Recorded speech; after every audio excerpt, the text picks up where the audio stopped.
There's no saying, oh, the world is safe. It's not safe. Not at all. It's not safe. The fact that you think it's safe means that you were living in an unconscious bubble that was sort of provided to you by your culture. It's a gift. And now that's been shattered. And so now what do you do? Well, the answer is you retreat until you're in your house and there's nowhere you can go. You're the ultimate frozen rabbit, right? And your life is hell because you can't function. The alternative is, let's take apart the things you're afraid of. Let's expose you to them, carefully and programmatically. And then you'll learn that you're actually tougher than you think. Resilience. Resilience, the ability to return to the original form after being bent or being stretched or being compressed. That's the dictionary's definition of resilience. The ability to readily recover from illness or depression or adversity. Resilience, being able to withstand setbacks, broken hearts and broken dreams, financial crisis, loss of loved ones, loss of enterprise, and loss of health. How would you ever handle it if you lost everything you had today? What would your next step be? You have trouble being resilient because you think everything works like laptops, like computers, that if you rub it, it'll click for you, it'll move for you, it'll open for you. And you try thing after thing after thing. I tried that and it didn't work, and I tried that and it didn't work, and I tried that and it didn't work, and I tried that and it didn't work. Because you think that trying something for a little while ought to bring you a big return. But life does not work like Apple. It does not work like that. Some stuff takes time. Greatness takes time. It takes time. It takes time to build your brand. It takes time to build your life. It takes time to build your career. You got to be prepared to get 1,000 no's to get one yes. And as Aristotle said, it is during our darkest moments that we must focus to see light. You take your time and you put your focus on that even when it hurts, especially when it hurts.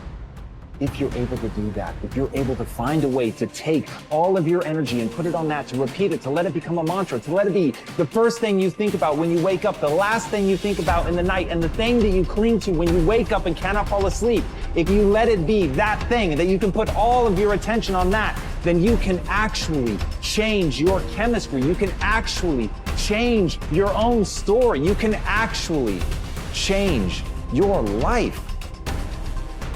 But you've got to know it's in our darkest moments that we must focus on the light.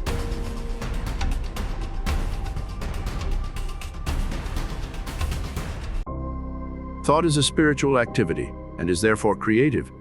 But make no mistake, thought will create nothing unless it is consciously, systematically, and constructively directed. And herein is the difference between idle thinking, which is simply a dissipation of effort, and constructive thinking, which means practically unlimited achievement.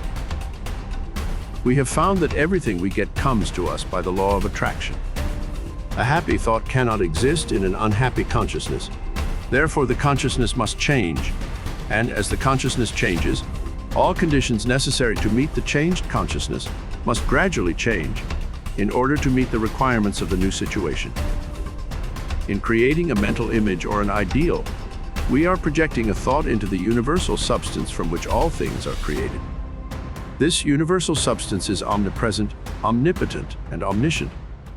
Are we to inform the omniscient as to the proper channel to be used to materialize our demand? Can the finite advise the infinite? This is the cause of failure, of every failure.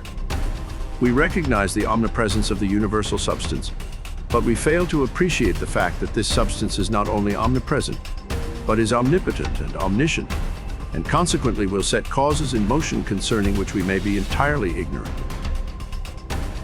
We can best conserve our interests by recognizing the infinite power and infinite wisdom of the universal mind. In this way, we become a channel whereby the infinite can bring about the realization of our desire. This means that recognition brings about realization. Therefore, for your next exercise, make use of the principle. Recognize the fact that you are a part of the whole, and that a part must be the same in kind and quality as the whole. that the only difference there can possibly be is in degree. When this tremendous fact begins to permeate your consciousness, when you really come into a realization of the fact that you, not your body but the ego, the I, the spirit which thinks, is an integral part of the great whole, that it is the same in substance, in quality and kind, that the Creator could create nothing different from himself, you will also be able to say, the Father and I are one, and you will come into an understanding of the beauty, the grandeur, the transcendental opportunities which have been placed at your disposal. Increase in me that wisdom, which discovers my truest interest. Strengthen my resolution to perform that which wisdom dictates,